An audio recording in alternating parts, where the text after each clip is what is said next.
Amazing എന്ന YouTube ചാനലിലേക്ക് സ്വാഗതം. ഇന്ന് നമ്മൾ ഡിസ്കസ് ചെയ്യാൻ പോകുന്ന ടോപ്പിക് ആധുനിക ഇന്ത്യ പോർച്ചുഗീസുകാർ. നമുക്ക് സ്റ്റാർട്ട് ചെയ്യാം. ഇദ്ദേഹമാണ് വാസ്കോ ഡ ഗാമ. ഇന്ത്യയിൽ കടൽ മാർഗം കച്ചവടത്തിനെത്തിയ ആദ്യ യൂറോപ്യന്മാരാണ് പോർച്ചുഗീസ്. ഇന്ത്യയിൽ കടൽ മാർഗം കച്ചവടത്തിനെത്തിയ ആദ്യ യൂറോപ്യന്മാർ ഏതാണ്? കടൽ മാർഗം കച്ചവടത്തിനെത്തിയ ആദ്യ യൂറോപ്യന്മാരാണ് പോർച്ചുഗീസുകാർ.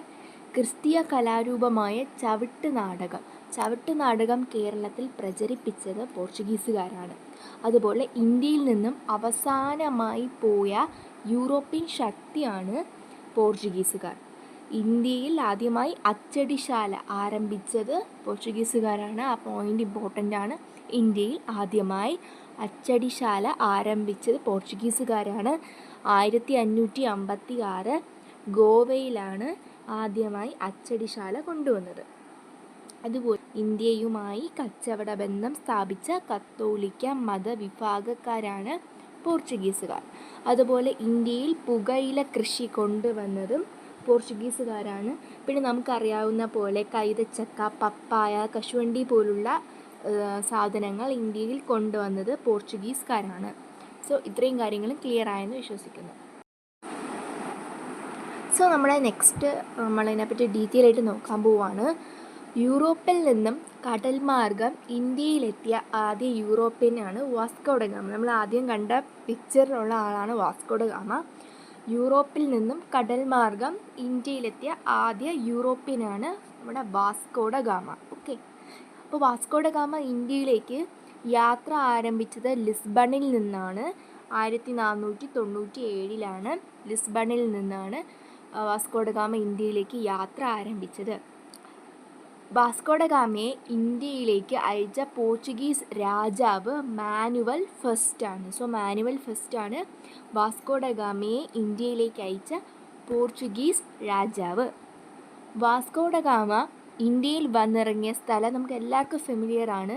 കോഴിക്കോടുള്ള കാപ്പാടിലാണ് വാസ്കോ ഡ ഗാമ ഇന്ത്യയിൽ വന്നിറങ്ങിയ സ്ഥലം. നെക്സ്റ്റ്, വാസ്കോ ഡ ഗാമ വന്ന കപ്പലിൻ്റെ പേര് വളരെ വളരെ ഇമ്പോർട്ടൻ്റ് ആണ്. വാസ്കോ ഡ ഗാമ വന്ന കപ്പലിൻ്റെ പേര് സെൻറ്റ് ഗബ്രിയേൽ ആണ് വാസ്കോ ഡ ഗാമ ഇന്ത്യയിലേക്ക് വന്ന കപ്പലിൻ്റെ പേര്.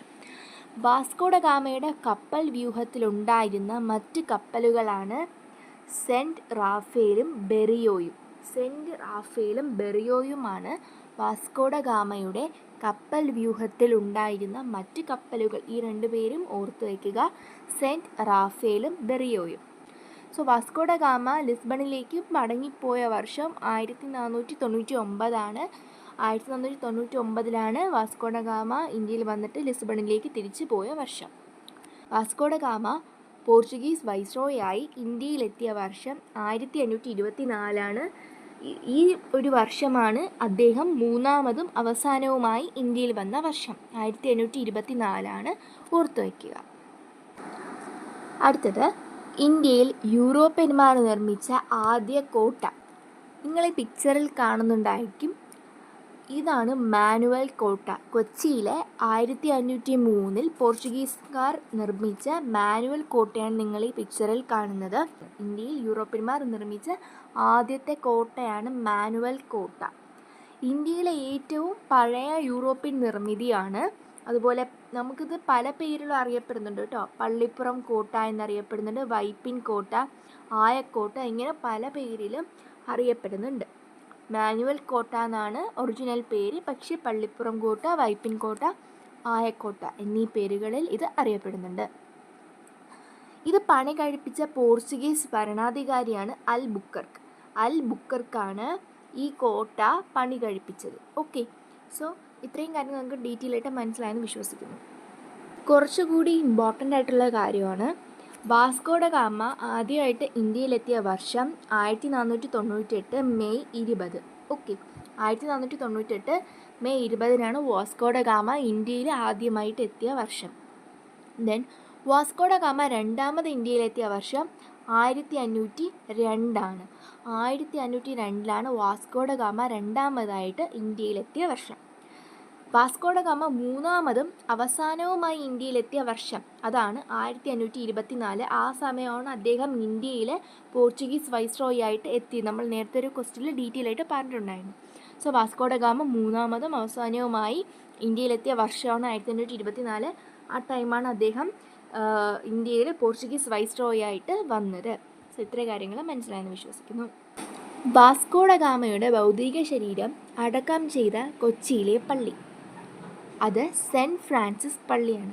സെൻറ്റ് ഫ്രാൻസിസ് പള്ളിയിലാണ് വാസ്കോഡ ഗാമയുടെ ഭൗതിക ശരീരം അടക്കം ചെയ്ത കൊച്ചിയിലെ പള്ളി. വാസ്കോഡ ഗാമയുടെ ഭൗതിക ശരീരം കൊച്ചിയിൽ നിന്നും മാറ്റി പോർച്ചുഗീസിലേക്ക് കൊണ്ടുപോയ വർഷം 1539. 1539 വാസ്കോഡ ഗാമയുടെ ഭൗതിക ശരീരം കൊച്ചിയിൽ നിന്നും പോർച്ചുഗീസിലേക്ക് കൊണ്ടുപോയത്. വാസ്കോഡ ഗാമയുടെ ഭൗതിക ശരീരം അടക്കം ചെയ്ത പോർച്ചുഗീസിലെ പള്ളി, പോർച്ചുഗീസിലെ വാസ്കോഡ ഗാമയുടെ ഭൗതിക ശരീരം അടക്കം ചെയ്ത പള്ളിയാണ് ജെറോണിമസ് കത്തീഡ്രൽ. ജെറോണിമസ് കത്തീഡ്രൽ എന്ന പള്ളിയിലാണ് അദ്ദേഹത്തിൻ്റെ ഭൗതിക ശരീരം പോർച്ചുഗലിലെ പള്ളിയിലോട്ട് അദ്ദേഹം അവിടെ അടക്കം ചെയ്തത്. വാസ്കോഡ ഗാമ എന്ന സ്ഥലം സ്ഥിതി ചെയ്യുന്നത് നമുക്ക് എല്ലാവർക്കും അറിയാം ഗോവയിലാണ് വാസ്കോഡ ഗാമ എന്ന സ്ഥലം സ്ഥിതി ചെയ്യുന്നത്. അതുപോലെ നമ്മൾ പ്രധാനമായിട്ട് മനസ്സിലാക്കേണ്ട ഒരു പോയിന്റും കൂടെ ഉണ്ട്.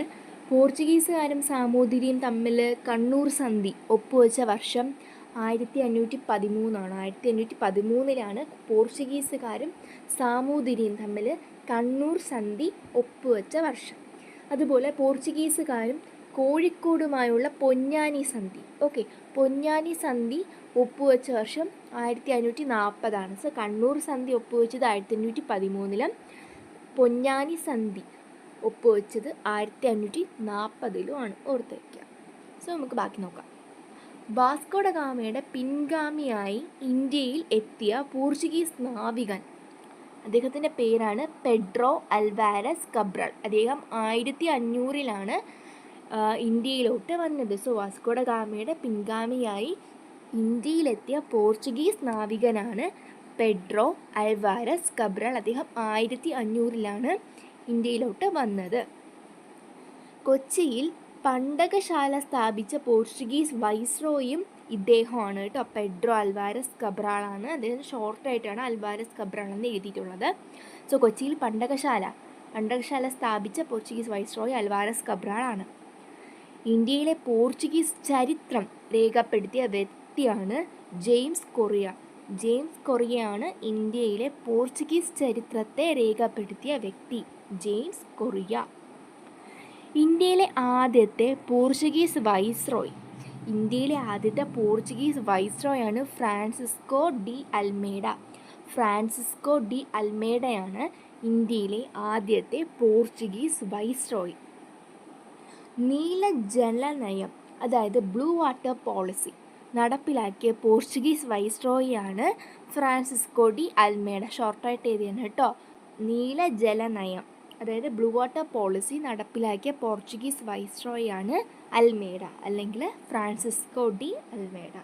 കണ്ണൂരിലെ സെൻറ്റ് ആഞ്ചലോസ് കോട്ട നിർമ്മിച്ചത് അൽമേഡയാണ്. 1505 കണ്ണൂരിൽ സെൻറ്റ് ആഞ്ചലോസ് കോട്ട നിർമ്മിച്ചത്. പേരോർമ്മിക്കുക, സെൻറ്റ് ആഞ്ചലോസ് കോട്ട. സോ കണ്ണൂരിലെ സെൻറ്റ് ആഞ്ചലോസ് കോട്ട നിർമ്മിച്ചത് അൽമേഡയാണ്. 1505. ഇന്ത്യയിലെ രണ്ടാമത്തെ പോർച്ചുഗീസ് വൈസ്രോയാണ് അൽബുക്കർക്കാണ് ഇന്ത്യയിലെ രണ്ടാമത്തെ പോർച്ചുഗീസ് വൈസ്രോയി. ആദ്യത്തേത് അൽമേഡയാണ്, രണ്ടാമത്തേത് അൽബുക്കർക്കാണ്. ഓക്കെ. ഇന്ത്യയിൽ പോർച്ചുഗീസ് സാമ്രാജ്യത്തിൻ്റെ സ്ഥാപകനായി അറിയപ്പെടുന്നതും അൽബുക്കർക്കാണ് കേട്ടോ. സോ അൽബുക്കർക്കാണ് ഇന്ത്യയിലെ പോർച്ചുഗീസ് സാമ്രാജ്യത്തിൻ്റെ സ്ഥാപകനായി അറിയപ്പെടുന്നതും അൽബുക്കർക്കാണ്. കോഴിക്കോട് നഗരത്തെ ആക്രമിച്ച പോർച്ചുഗീസ് വൈസ്രോയിയുമാണ് അൽബുക്കർക്ക്. സോ കോഴിക്കോട് നഗരത്തെ ആക്രമിച്ച പോർച്ചുഗീസ് വൈസ്രോയിയാണ് അൽബുക്കർക്ക്.